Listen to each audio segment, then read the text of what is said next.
What's good, everybody? So as we all know, the Game Awards is around a week away at this point, and right now you can nominate, well, I guess it's kind of closed now, but there are 30 nominations for Player's Voice. That includes Wuthering Waves and also other gacha games. We have Genshin Impact on here as well. So, you know, we've got the Wuwa versus Genshin crowd. Oh my god, what's gonna happen? Hoyo Shills versus Kurobots. Oh my goodness.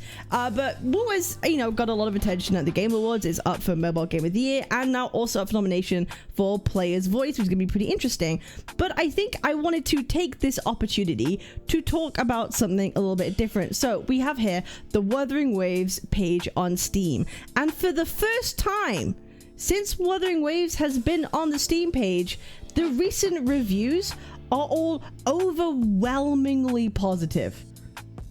Oh, okay, not just like very positive, overwhelmingly positive. So despite a lot of people maybe doom posting the game or saying that 2.7 was sucked or I'm missing all these combat events and all these things about Wuwa, it's the reviews that matter. And let's be real, no one's incentivized to write a review, okay? No one's getting bribed like some other games that in the past to write a review on Steam. This is all naturally occurring, PC specific. This isn't mobile players, this is PC specific players who have picked up Wuthering Waves, and in recent reviews it has been overwhelmingly positive. So I wanted to take this time to have a look through it and see what people think. And I think it just goes to show that 2.8, I guess, was a hit for a lot of people that play on PC.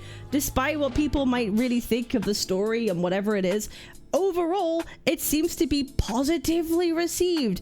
And regardless of what my opinions and thoughts are on the story, I am just glad and happy that the game is getting recognition that it deserves, that it's getting praise that it deserves. Even if I know that story wasn't particularly catered for me, I'm still glad that for other people it is. Because at the end of the day, I want the game to succeed. At the end of the day, I want the most people to be able to enjoy and to play this game. So let's take a look for a little bit what the reviews are saying. Obviously, we'll ignore this review right here by Sierra, okay? It's complete and utter Hoyo shill, okay? We can ignore this entirely. These are all like past 30-day reviews. We have some like recently posted ones here. Mainly played on my phone with a controller, but yes, highly recommended. Someone goes, it doesn't launch, at least from Russia. Long live Wuwa. Best gacha game ever. Rough start, but the devs listening to the players and made it all the QOL changes made up for it. And it's a really good game now. Pros. Amazing story after patch 2.0 and 2.5 hits hard. That's the Fallover story. I really like the Fallover story. Great combat gameplay with diverse combos, counterattacks, and perfect dodges. The scenery looks amazing and exploration feels rewarding. Cons. Gotcha! Energy system to keep you logged in every day to grind. I believe female breasts don't jiggle when they are wearing heavy armor. Too much fan service. Guys, the boobs move too much. They're not wrong. I mean, even like Augusta's wearing like a metal breastplate, and even then the boobs jiggle. Okay, clearly bro isn't gooner enough.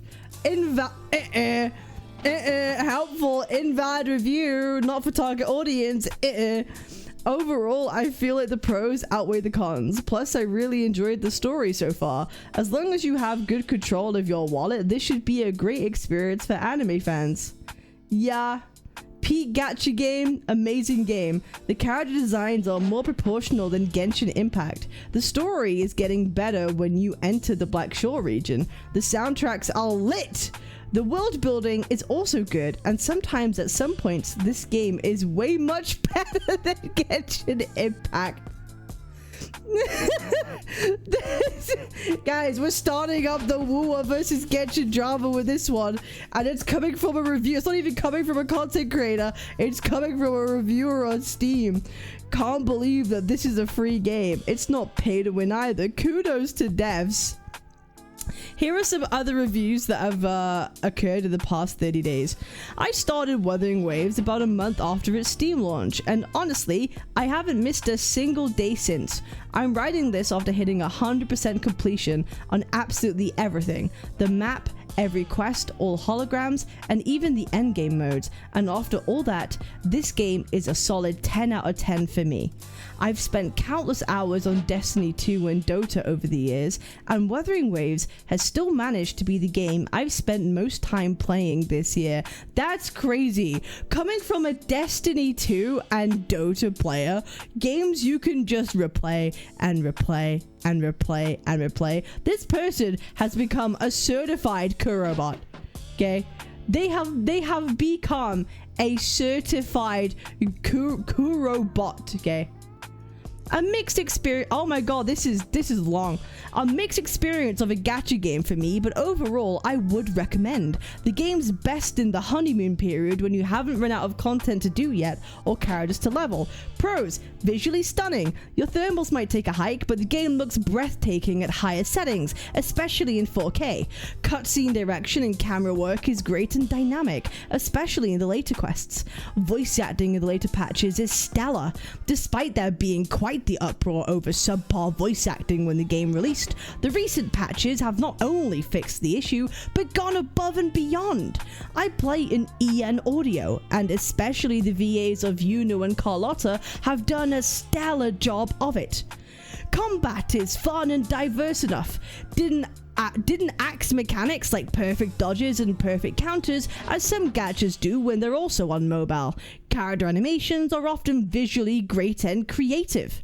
Some of the story is good, although the whole picture is kind of mixed. The story is at its worst in those first stretches of quests, but it gets exponentially better as time goes on. Amazing music, especially the scores in Renacita.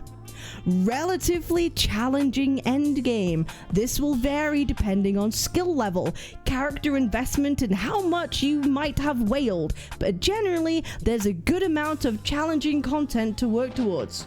Somewhat generous gacha, not ideal by any means, but has some nice things that competitors don't, like buying a copy of limited characters you've already got, albeit for quite a bit of currency, and not having a 50/50 or a 33/67 on the weapon banner.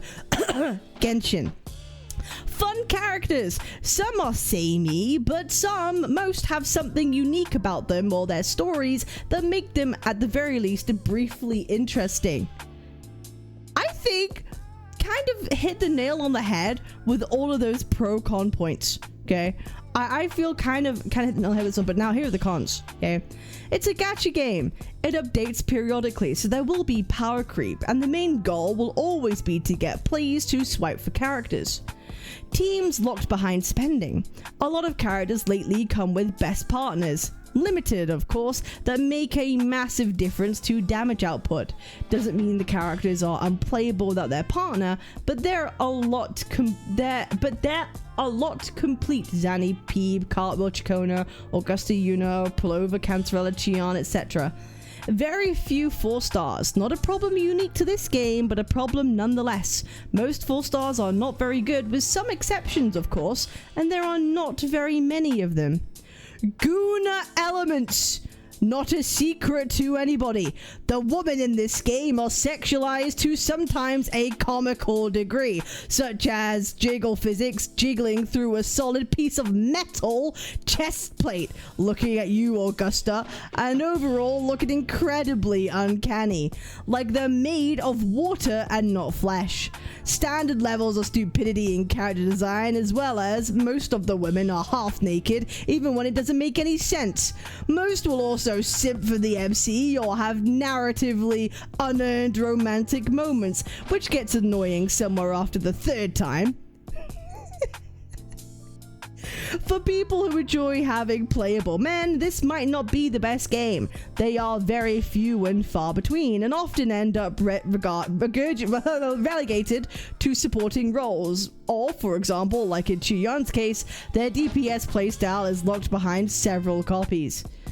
Nothing to do once you're caught up to the story. A usual problem for live service gacha games. Events are often boring and one note, and once you've logged in, done dailies and farmed mats, there's not very much left to do. This is perfectly fine if you play casually and have longer bursts of playtime whenever a new update comes out, but if you're looking for something to play through regularly, you might be disappointed in how little there is to do after a certain point. I think this is fine. It's their opinion. I think it's a pretty... The pros, I pretty much agree with. The cons, I'd agree with too. I feel like the Guna element stuff, like, yeah, I do think it is silly that, like, boobs jiggle through, like, metal. Like, it is just kind of fucking strange. But it doesn't bother me enough that it's, like, a negative in my mind, right? Because when I'm playing the game, I'm not really looking at the tits. I'm kind of facing the ass, you know what I mean? So, like, hey, people who want to stare at them jiggle can stare at them jiggle and, like, zoom in and do whatever things they want. But I'm just going to be using mine. I'm just gonna be using mine to play the goddamn game. So it's really not like a con for me. It's more like it's a thing that exists and I just kind of like ignore it if I don't care about it, you know? But overall, I'm just glad that the recent Doom posting or kill Kuro Games mindset hasn't actually affected the game negatively really at all and is doing well. And I hope, hey, Wuwa has a shot with winning the player's voice. So if the nominations are open and Wuwa is still there, go ahead and vote. Go ahead and vote for Player's Voice. The second round of nominations are coming out like soon, I believe, right? They're coming. Oh, they're coming out soon. So where are they? Here they are. Player's Voice right here. Round 2, December 4th. They open tomorrow. So if Wuwa happens to be in that list, if they've managed to keep themselves in there, then go ahead and vote for it. Why not? And we'll see you guys for the Game Awards on the 11th. I appreciate y'all. Thank you for a year of an awesome year. It's been really great. I'll see you guys in the next one. Make sure to like, comment, and subscribe, and I'll see you later. Peace. Bye. Twitch.tv/Captain Cabinetz, Captain Cabinetz.